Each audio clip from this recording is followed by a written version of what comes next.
Assalamualaikum warahmatullahi wabarakatuh. Saya Maya Chandra Kirana akan menjelaskan sedikit tentang pemikiran dan peradaban ekonomi pada masa Khalifah Muawiyah. Muawiyah bin Abu Sufyan, umur 77 sampai 70 tahun. Atau Muawiyah I adalah khalifah yang berkuasa pada tahun 661 sampai 680. Dia merupakan salah satu sahabat Nabi dan juga merupakan saudara tiri dari Ummu Habibah Ramlah, istri Nabi Muhammad.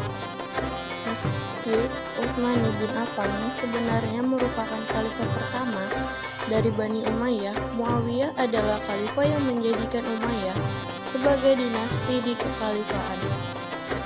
Muawiyah memulai karir politiknya sebagai penguasa setelah ditunjuk menjadi gubernur Syariah pada 639 oleh Khalifah Umar bin Khattab dan membuktikan dirinya sebagai pemimpin yang cakap.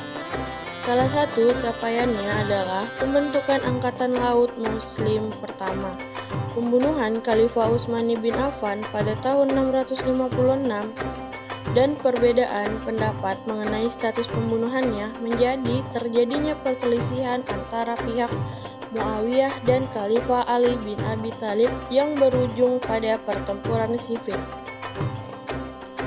Pada masanya, Muawiyah melakukan berbagai upaya penaklukan. Pengepungan Konstantinopel pada masanya merupakan upaya penaklukan pertama Konstantinopel oleh umat muslim.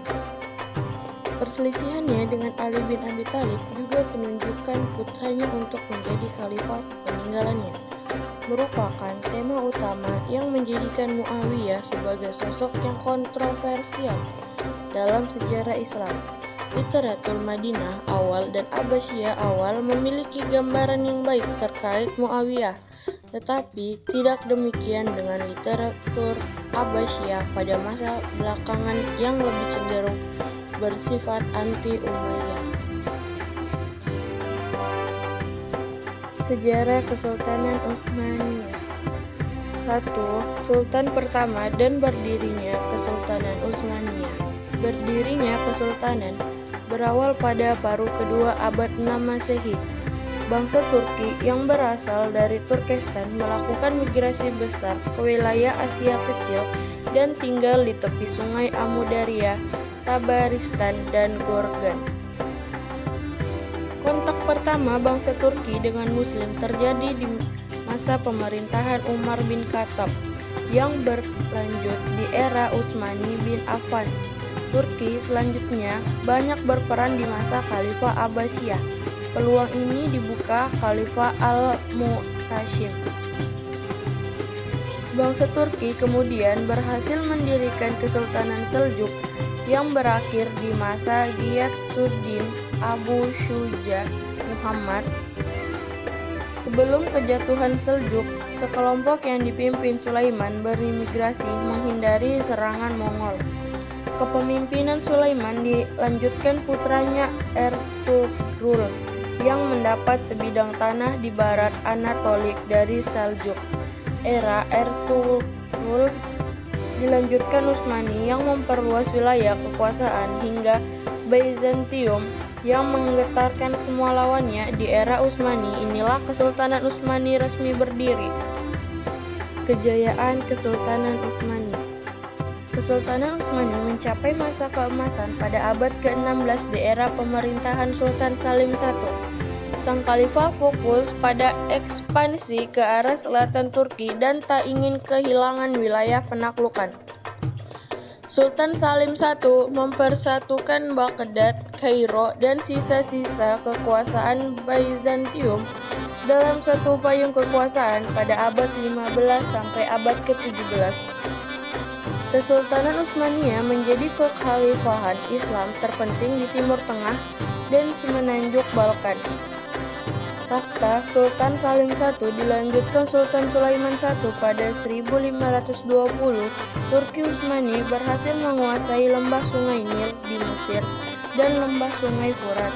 hingga ke Gibraltar di Afrika Utara, pasukan Turki Utsmani menahan pasukan kerajaan Spanyol yang menyerang lewat lautan. Sang khalifah tidak melupakan kesejahteraan rakyat meski sibuk menaklukkan wilayah. Sulaiman I menyusun berbagai peraturan untuk rakyat dengan berbagai golongan demi mewujudkan ketertiban dan keamanan di wilayahnya. Sulaiman I diberi gelar Al-Kanuli atau ahli penyusun perundang-undangan. Di masa ini, ajaran Islam berkembang pesat dan rakyat hidup sejahtera. Kebudayaan dan perdagangan juga mengalami kemajuan, begitu pula kesusastraan dan ilmu kepengetahuan. Keruntuhan Kesultanan Utsmaniyah. Kemunduran Turki Utsmani terlihat setelah Sultan Sulaiman Al-Quni wafat tahun 1566 Masehi. Kekaisaran ini tidak menemui pengganti yang kuat, hingga pada akhir abad ke-18, serangan negara lain makin gencar, termasuk lewat pemikiran. Perang pemikiran menyebabkan munculnya nasionalisme Turki dan Arab yang membuat Turki Utsmani pecah. Setelah itu, muncul gerakan yang menyatakan seluruh muslim berada dalam satu payung pimpinan Jamaluddin Al-Afghani. Selain itu, muncul juga Mustafa Kemal Pasha yang mengadakan pembaharuan, mengacu pada Barat. Tanggal 3 Maret 1924, Mustafa Kemal Pasha berhasil meruntuhkan kekhalifahan Turki Utsmani, berganti Turki yang menerapkan sistem sekuler.